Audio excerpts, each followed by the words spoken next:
The Easter season has arrived, and with it comes the obligatory production of some passion musical, usually either Godspell or Jesus Christ Superstar. Seriously, though, why doesn't anyone attempt to stage the Christian pop, rock, hip-hop musical hero? Anyway, with these productions, inevitably there comes the out-of-the-box interpretations of the story. It's totally understandable. Everyone has seen classic productions of Godspell and Jesus Christ Superstar, so why not try something different? Like Jesus Christ Superstar set in the world of The Handmaid's Tale.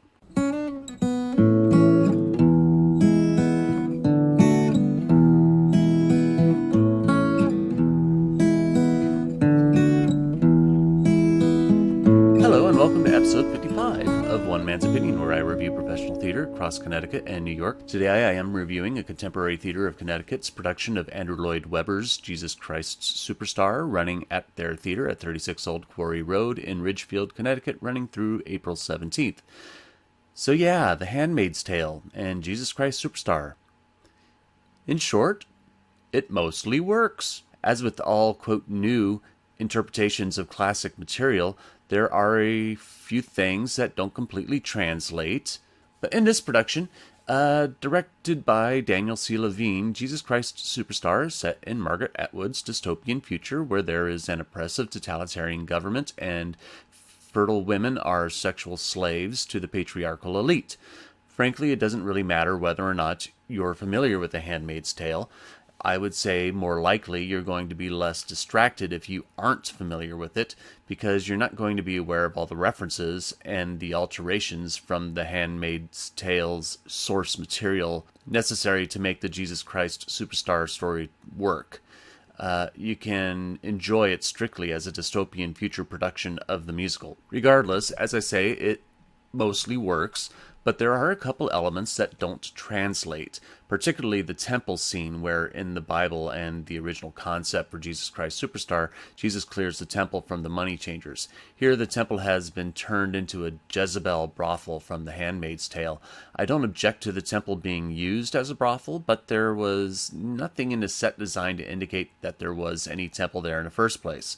Jesus comes in and clears them out, and I sit there wondering where the temple is that he's talking about. The best way to enjoy this production is to take it more as set in a dystopian future and take the Handmaid's Tale elements as little Easter eggs for those who are fans of the series.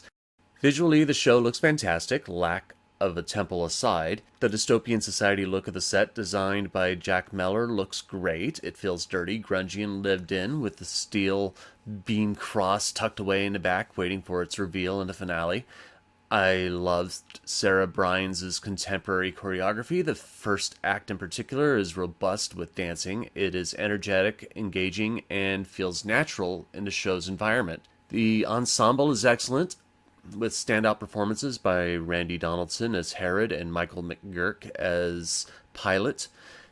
Caitlin Kinnunen, whom I loved in The Prom on Broadway, she was by far the best part of that show, does a good job as Mary Magdalene. It's not a complex role at all. It's kind of like a throw-in role, in my opinion, for Jesus Christ Superstar. It's there because she's in the story. I don't think Andrew Lloyd Webber ever gave that role enough credit and didn't develop it enough. But Kinnunen does well with what she's given. She utilizes the subtleties of the complexities that lay within the song, I Don't Know How to Love Them, giving a song that tends to be a bland ballad into something with depth. But the star of the show is Avionce Hoyles as Judas. This is the third time I've seen Hoyles. Previously I saw him in Bat Out of Hell at New York City Center and in Smokey Joe's Cafe at ACT here. And he was incredible in both productions, and this is his best performance yet. He gives Judas a remarkable level of depth and conflict. He's not just a stereotype Judas villain.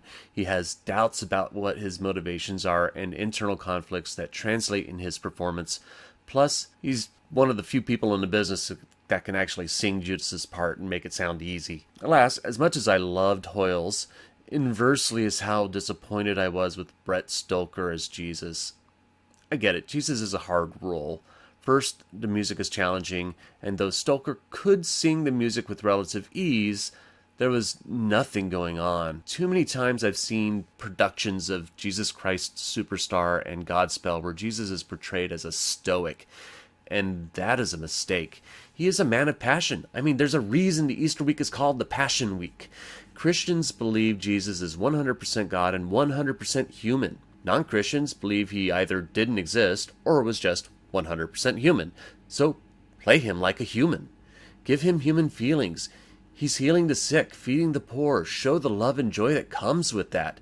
He clears out the temple. Show the rage that comes with that. When he prays at the Garden of Gethsemane, show the anguish that comes with that. Still, in spite of an exceptionally bland Jesus, this production of Jesus Christ Superstar is a daring and overall successful interpretation of the musical. It's complex in its style, and most of the performances are vibrant. Take or leave the Handmaid's Tale elements. Enjoy that for what it's worth to you as a person who does or does not watch the show or have read the graphic novel. But as a futuristic dystopian concept, this is an overall successful production. But I am only one man's opinion, so leave yours in the comments below. If you're interested in seeing Jesus Christ Superstar, I'll leave a link in the description. Be sure to like, share, subscribe, and hit the notification bell to be one of the first to see future reviews. Speaking of, my next review will be the national tour of Dear Evan Hansen. So thank you very much for watching, and I'll see you at the theater.